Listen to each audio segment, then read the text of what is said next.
Monsieur le ministre des Forces armées, Monsieur le sous-préfet de l'arrondissement de Dakar Plateau, Monsieur le maire de la commune de la Médina, Monsieur le général de corps d'armée, grand chancelier de l'Ordre national du Lion, Monsieur le général de corps d'armée, chef d'état-major général des armées,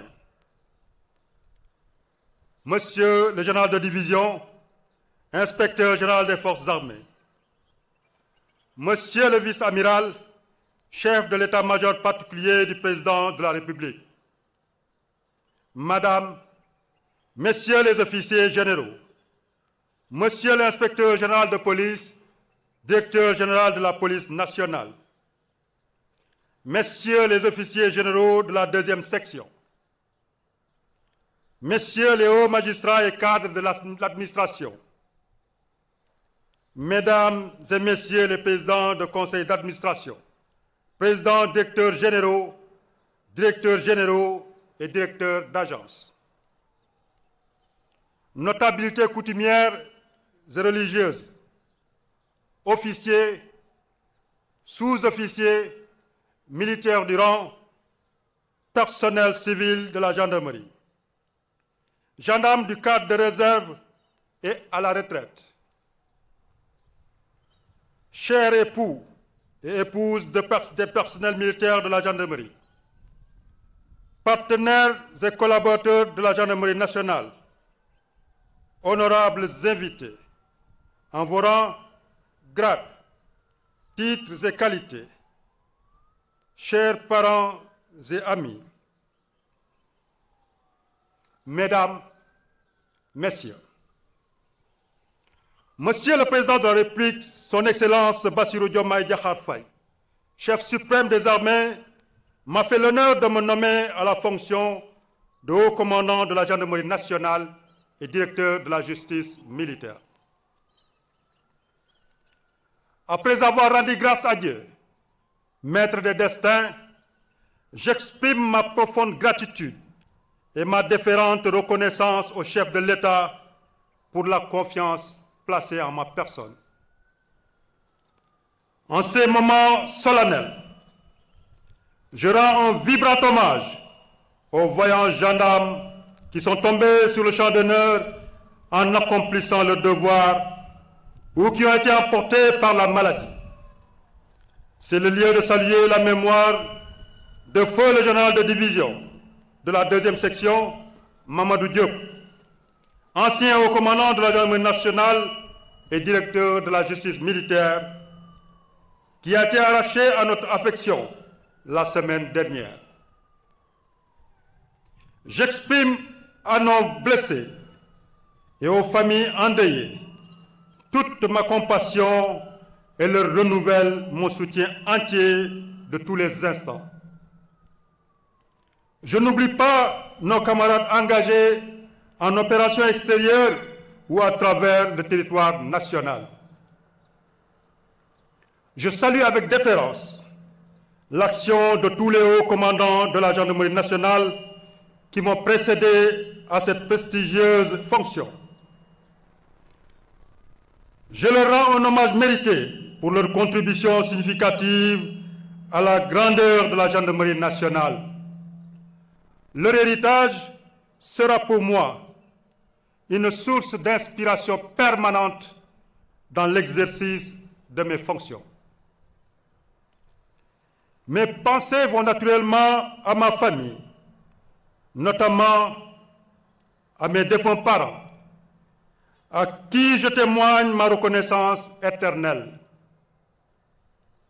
Que Dieu les accueille dans son paradis céleste et fasse briller sur eux la lumière sans déclin.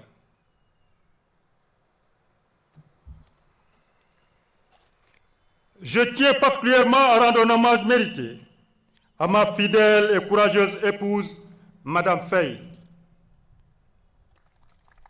ainsi qu'à nos enfants. Leur affection, leur dignité, leur patience et leur soutien ont largement contribué à mon accomplissement professionnel et personnel. Enfin, J'adresse mes sincères remerciements aux parents, amis et à vous tous qui avez bien voulu honorer par votre présence cette cérémonie. Monsieur le ministre des Forces armées, je vous exprime ma gratitude pour les paroles motivantes que vous avez bien voulu prononcer à mon endroit. Je vous renouvelle mon engagement entier à hisser encore plus haut le flambeau symbolisé par le fanion de commandement que je viens de recevoir de vos mains. Je ne ménagerai aucun effort pour œuvrer au quotidien à la satisfaction des attentes des autorités et des populations.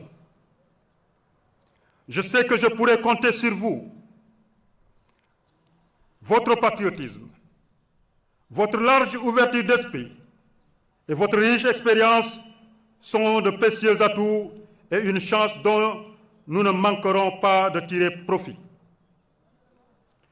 Monsieur le ministre, honorables invités, le 3 avril 2024, lors de son investiture, Son Excellence, Monsieur le Président de la République, s'engageait solennellement à œuvrer inlassablement à la préservation de la paix et de la cohésion nationale dans un Sénégal mieux sécurisé et plus juste, dans une démocratie renforcée.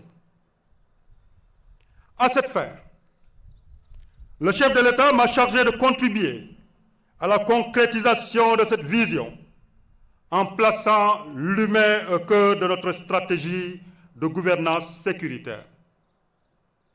Aujourd'hui, il s'agira pour moi d'inscrire en priorité la satisfaction des attentes des populations au cœur de l'action de la gendarmerie nationale et de garantir à la nation sénégalaise une sécurité et une défense qu'elle mérite.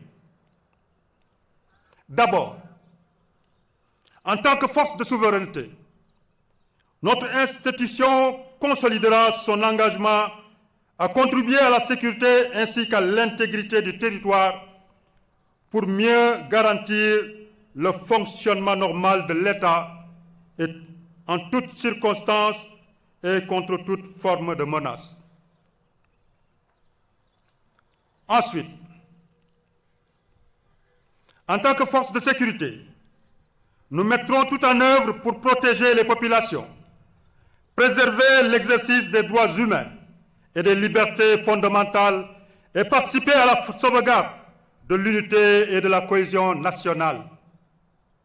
Enfin, en tant que force humaine, la gendarmerie s'engage à prêter une meilleure attention aux victimes et aux couches vulnérables en apportant des réponses adaptées et efficaces aux sollicitations des justiciables qui seront traités avec toute la célérité requise. La seule présence du gendarme devra apporter sérénité et confiance.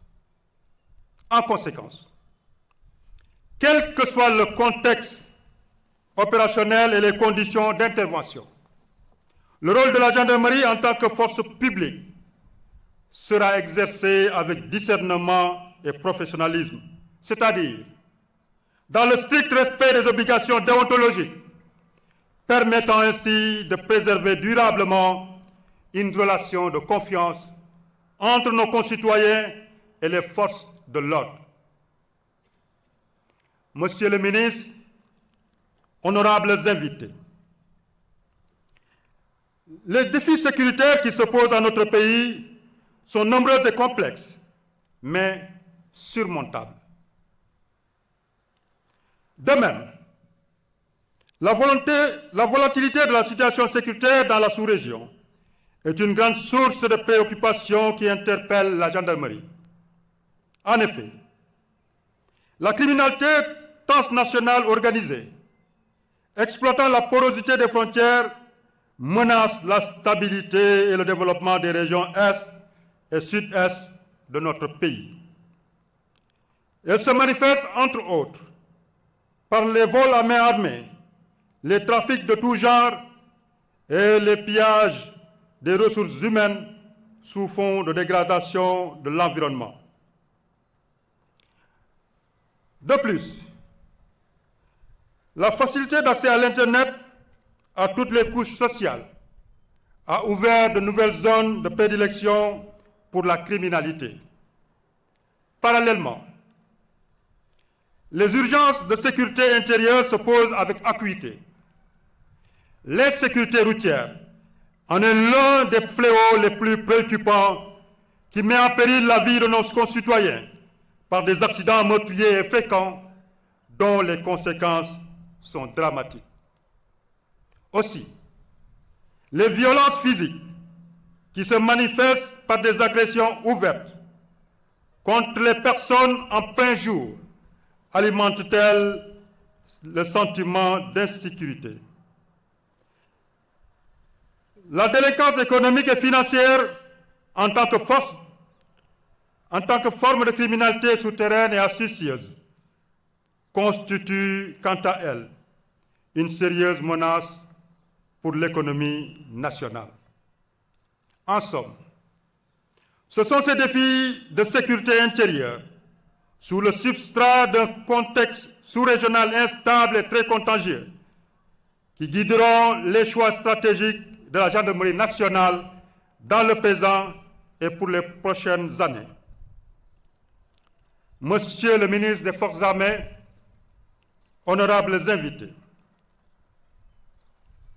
mon ambition est de renforcer la construction d'une gendarmerie performante et efficace, présente sur l'ensemble du territoire national, apte à contribuer à la paix, à la sécurité et à la défense de l'intégrité du territoire national, aux côtés des armées et des forces de sécurité intérieure.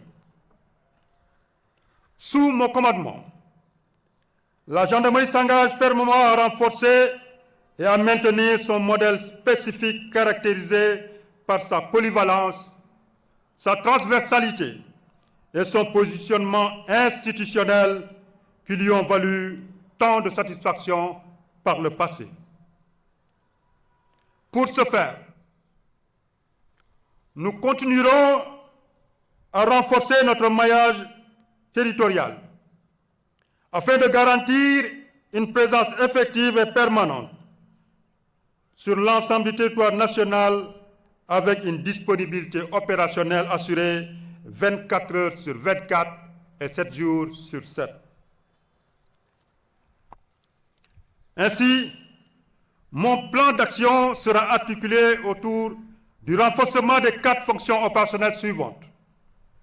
Commandement, coordination, conduite, veille, alerte, prévention, surveillance, investigation et enfin, protection, intervention.